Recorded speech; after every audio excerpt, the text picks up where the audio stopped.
Rich, I've decided to write a book. You mean I'm gonna have competition? What's the name of your book? Congratulations continue. Congratulations on what? You keep flopping at every job. Not this one. I'm getting a big bonus and then I'm gonna become a big-time author. Okay. And what are you gonna be doing for this money? Working for the Weather Bureau. Edgar, you need a master's degree or at least a bachelor's just to walk in the door. I have a master's degree in meteorologist. You do not. You didn't go to college. Who said anything about college? Oh, did you go to correspondence school? Then where'd you get the degree? Guy around the corner sold him from the back of his van. Okay. So what happened when you got there? Well, they told me this is your workstation, and this is what you're going to be saying. You read this, and everything will be all right. No need for concern. I know what I'm doing. And they gave this signal. You're on the air. Greetings, everyone. I have some good news. This cold snap in April is about to snap. But a word from our sponsors, and we will give you the details. Okay. I ran downstairs by the electrical room, and I saw a thermostat. I turned it up to 95, ran back up the stairs. And by the time I got up there, the people watching me were all sweating. And I said, I have returned. I says, I told you this thing was going to stop. Look at those people over there. They're all sweaty. And then they got mad. Edgar, you're fired. Right on the air. Oh. Okay. They escorted me out of the building, and I saw my replacement.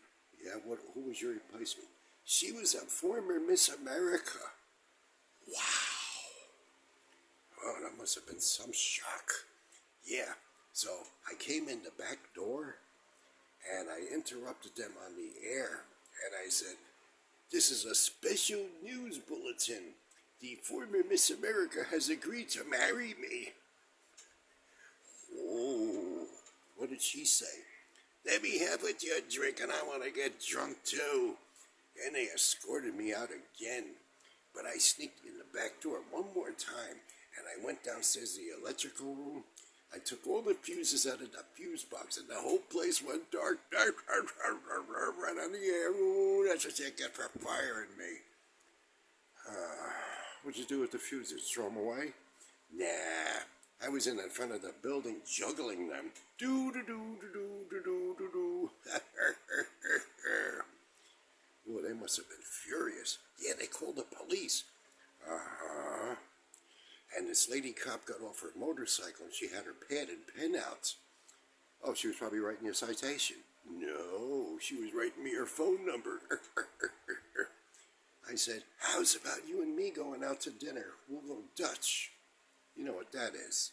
Yeah, both people paid their own check. So I had a proposition for her. You forget about your half of the dinner, I'll forget about my half. She just looked at me and walked away. Said, if I catch you here again, I'm taking you into custody. Oh yeah, what if I take you into custody? Edgar, that was quite an adventure. What are you going to do now? I don't know, Rich. I can't hold the job. I don't know. I wonder if it takes me 20 years. So what are you going to do now? I think I'll go home and take a nap. Okay. Well, you go home and take a nap, and then you think about things, and then you let me know. What, does that mean you're going to stick it out with me? You're going to follow me for 20 years? Yeah, if I don't, you'll be lost without me. All right, Edgar, say goodbye. Goodbye, everybody. And for the weather people, I don't like you anymore. I hope it rains on your birthdays. I hope it snows on your holidays. Oh, my goodness me. Say goodbye. Goodbye. entertained. Bye bye.